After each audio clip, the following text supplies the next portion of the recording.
Hare Krishna. So we have understood that Krishna gives the faith to a worshipper to worship some devata. Now let's try to understand that who gives the power to the demigod to give benediction to the worshipper. This is given in shloka number 22.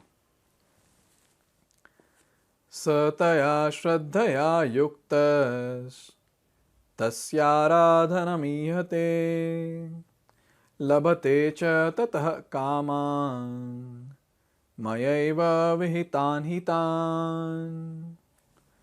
So here it is said that taya shraddhaya yuktas. Now Krishna has given the faith to the worshipper. So with that faith, saha tasya aradhanam ihate. So a person with that faith, he starts worshipping, endeavors to worship a particular demigod. And labhate cha tatha kaman. And what happens? He obtains his desires. His desires are fulfilled. He receives the benediction. But here there is a catch. What is that? Maya eva vihitan hitan. So here Krishna is saying that he receives the benediction. But who is giving the benediction? I am actually doing all the arrangements.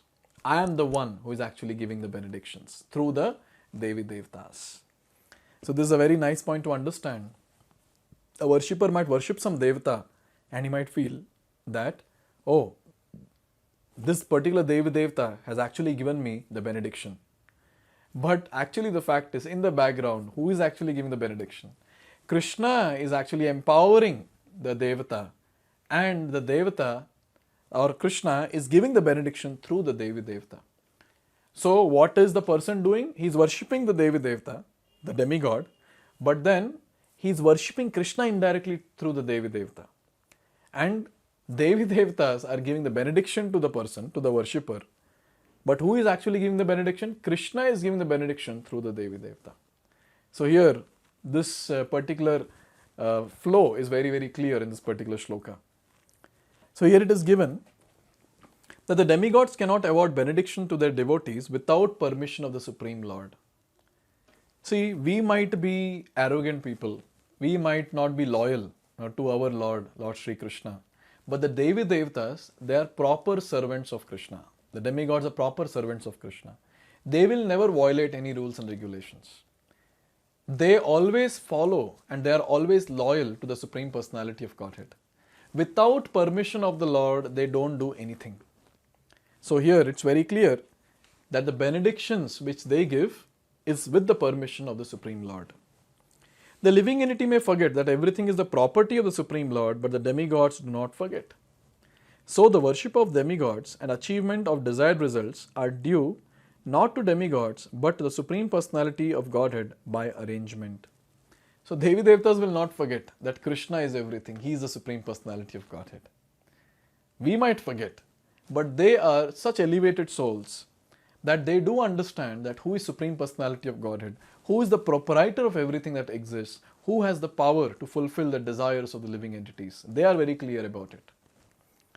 The less intelligent living entity does not know this, and therefore he foolishly goes to the demigods for some benefit. So it's like the person does not understand that who is fulfilling my desires. He feels, oh, this particular devta is doing, let me go there. Why? Because he does not know what is there in the background. Like for example, a small child, he might see that the car is moving, a small toy car is just moving by itself, and he will say, oh, it's so nice. But then he hardly knows that some person has given the key or some person has put the battery, and that's how the car is moving. The toy car is moving. So here the same thing is happening. The person, the worshipper, he sees, oh, this particular devta has fulfilled my desire. But he does not see that who has given the power, who has given that authority to the Devi Devtas to sanction the desire or to fulfill the desire. A living entity, but the pure devotee, when in need of something, prays only to Supreme Lord, asking for material benefit, however, is not a sign of pure devotee. So this is what is the difference between a demigod worshipper, a materialist, and a pure devotee. Come what may, a pure devotee will go to Supreme Lord Krishna only. Why? Because he has accepted Krishna from his heart. He has situated Krishna in the core of his heart. And he will never deviate from that. He will always be there. He will always be there worshipping Krishna. He will not deviate and worship someone else. He is very chaste.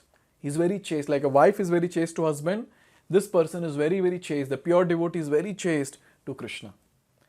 Come what may, let anything happen in life, he will never leave the lotus feet of Krishna.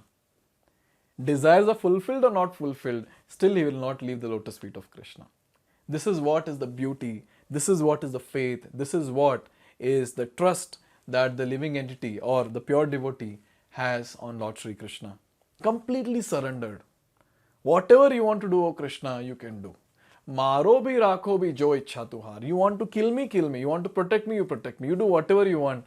I am a sold out servant at your lotus feet. This is called as complete surrender. And you know what?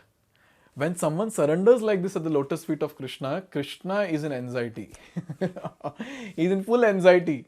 That, oh, this person is so much surrendered unto me. Oh, I have to take care of him. And you know what? Krishna does all the arrangements to take care of that particular devotee. Even if that devotee does not ask for something, still Krishna will give. Example is Sudama. When Sudama went to Dwarka, he had a desire that he'll go and ask Krishna that give me some material stuff so that I can maintain my family. But then he couldn't ask. But then Krishna understood the desire of his pure devotee. He understood what is the situation. But then since he was a pure devotee, he did not want to ask something material to Lord Krishna. But then when Sudama went back to his home, he found that his hut was transformed into a big palace like that of Dwarkadhish, Lord Sri Krishna. This is the mood of Lord Sri Krishna. As soon as someone completely surrenders to Krishna, worships Krishna with faith, one-pointed focus, what Krishna does? He considers the person as his own. He takes full charge of his devotee and makes sure that he does all the arrangements to take care of the devotee very, very nicely. So, when it comes to a devotee, he will not go to any other Devi Devtas. Not needed at all. But a living entity goes to the demigods, usually because he is mad to fulfill his lust. He is not interested in attaining Krishna. What is he interested in? He wants some material desire to be fulfilled. This happens when something undue is desired by the living entity and Lord himself does not fulfill the desire. So it's like he's going and asking the Lord and he's not fulfilling the desire. So he'll say, okay, I think Krishna does not have that power. So let me go to this Devata. This Devata looks more powerful with more weapons in the hand. This person only has a flute. So maybe I don't think he'll be able to do the needful. So this is the point. Very, very less intelligent to understand who is the powerful personality and who is the most loving and caring personality. Devotional service to Supreme Lord and worship of a demigod cannot be on the same platform because worship of a demigod is material and devotional service to Supreme Lord is completely spiritual. So when we worship Lord Sri Krishna, we have to understand that He is the one who can actually purify our heart. No Devi Devta has the power to purify our heart. Without getting the heart purified, we cannot break the cycle of birth and death. So if someone who can help us to go back to Godhead, then it's only Krishna. It's only Krishna. When it comes to Devi Devtas, what happens? It's a business that takes place. I give something and I get back something. But then when it comes to Krishna, even if we give, if he desires, then only he will give us some benediction. If he feels that this particular thing will help my devotee to go back to Godhead, he will give. Or else he will not give at all. Like a very, very responsible parent. This is how Krishna behaves. So this is the point that we need to understand, that by worshipping Devi Devta, yes, little bit of material desires will be fulfilled here and there. But then, all this is temporary. Finally, when we die, all the material things we are going to leave here and we are going to go. So why hanker for that?